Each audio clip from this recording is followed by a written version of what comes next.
走最深的海洋，到那最高高的山，万物都告诉我，神是爱。欢迎收听迦南之声，欢迎收听7月29号的迦南之声，我是世谦牧师平安。我们今天要继续来分享诗篇149到150篇哈利路亚的诗歌来到了尾声，然而我们的人生却是天天都在唱哈利路亚，因为如同诗篇150篇的第6节，也就是诗篇的最后一节所说的，一切有生命的都要颂赞上主，要赞美上主。颂赞上主什么呢？赞美上主什么呢？真的要赞美的太多了。所以你知道在1980的时候，大概这个10年当中1984吧，这位加拿大的创作歌手、诗人也是小说家，他其实是一位犹太血统出身的，他名字叫科恩。他花了很多年的时间写了大概80个版本的主歌，然后慢慢的修，然后才创作了一首歌曲，就叫做哈利路亚。这首哈利路亚里面的歌词真的是对许多在这个基督教文化里面，甚至是基督教信仰里面的这些相信上帝的人来说，真的是打动人心。为什么呢？因为它其实里面写到很多人的软弱，就在那个说不出，就在那个软弱，就在那个卑微，那个限制，那个有罪的生命当中，我们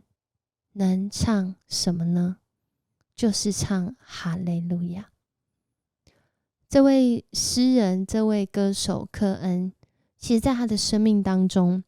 他一直说他是一位犹太教徒，但是他其实在过去的生命里面是接触了很多的宗教信仰，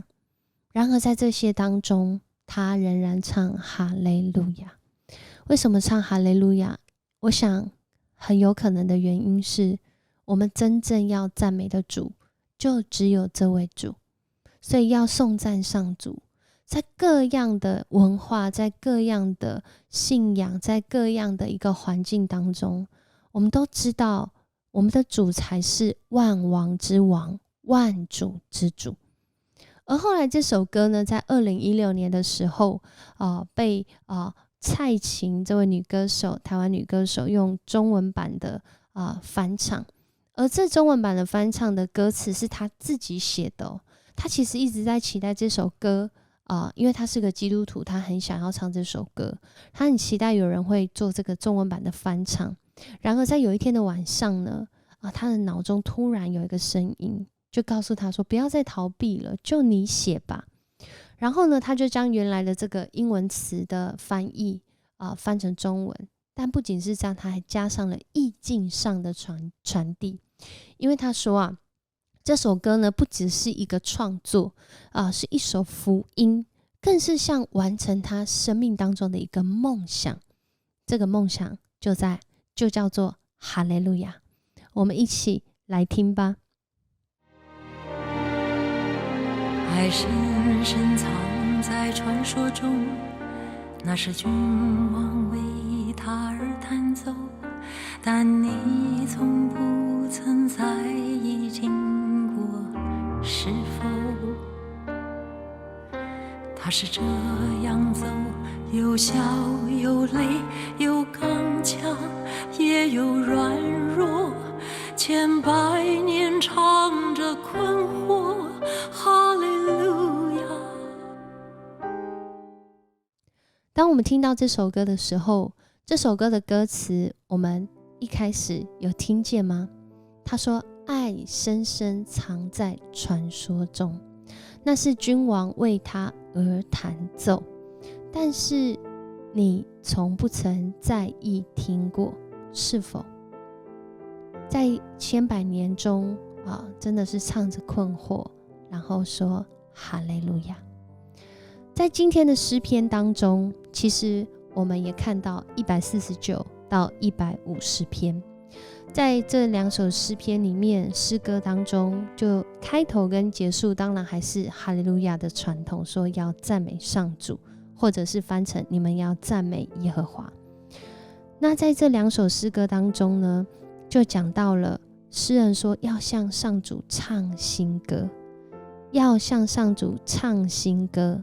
要因为我们的这位君王，这位大君王而快乐。我们看到这个翻唱的这个哈利路亚的这首歌，是不是歌词好像在对应呢？而在149篇里面呢，其实有讲到诗人他会来颂赞上主，因为他清楚的知道上主喜爱他的子民，而且他在这里说到上主要将胜利，要将那个得胜赏赐给谦卑的人，而人因着谦卑来到上主面前的颂赞，成为这个凯旋的诗歌，他们因此而欢乐在149篇到150篇当中，让我们看见有限的人因着谦卑来到主的面前，再次在赞美主的声音当中经历到从主来的得胜，使我们的生命即使在那个有苦有痛，有毁灭有背叛，在那些旋律当中仍然能唱哈利路亚哈利路亚。在蔡琴的这首翻唱的这个哈利路亚里面，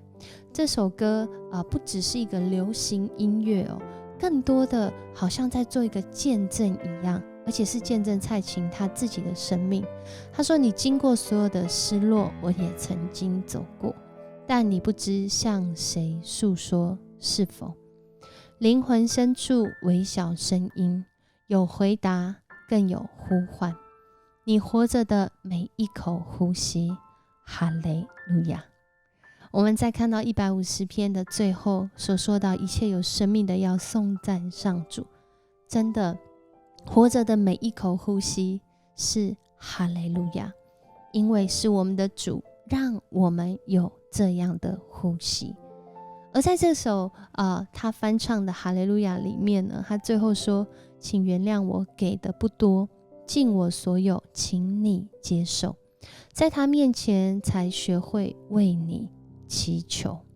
愿你记得美好生命要自由，更要赞美，我唇上已无他语，哈利路亚哈利路亚哈利路亚。哈利路亚是我们生命当中至关重要的颂赞，因为我们一切都是从这位上主而来。所以当我们再一次来默想的时候，是什么让我们唱哈利路亚？是因为这位主吗？是因为我的生命气息吗？我们为了什么我们唱哈利路亚？是为了我们的得胜吗？或者是为了我们的失败呢？而什么是哈利路亚？愿我们一生一起来经历哈利路亚的生命。那赞美主的生命要在每一个世代继续传唱。我们一起来祷告。主，我们要赞美你，我们要赞美你，世界万物要赞美你，我们的生命要赞美你，因为赞美你的声音是永永远远，只是我们有没有听到而已。而在我们说要赞美你的时候，主，我们再一次感受到，主，你今天与众人同在，你在我们那软弱微小的当中向我们说话，你在我们的凯旋胜利当中与我们同在。哈利路亚哈利路亚，我们永永远远要赞美你。我们这样祷告是奉靠主耶稣基督得胜的名，阿们。很开心跟你一起分享诗篇，来到了150篇。这不是结束，而是继续我们一生哈利路亚的使命。哈利路亚，我们将一切荣耀归给我们的主。我是世谦牧师，我们明天见。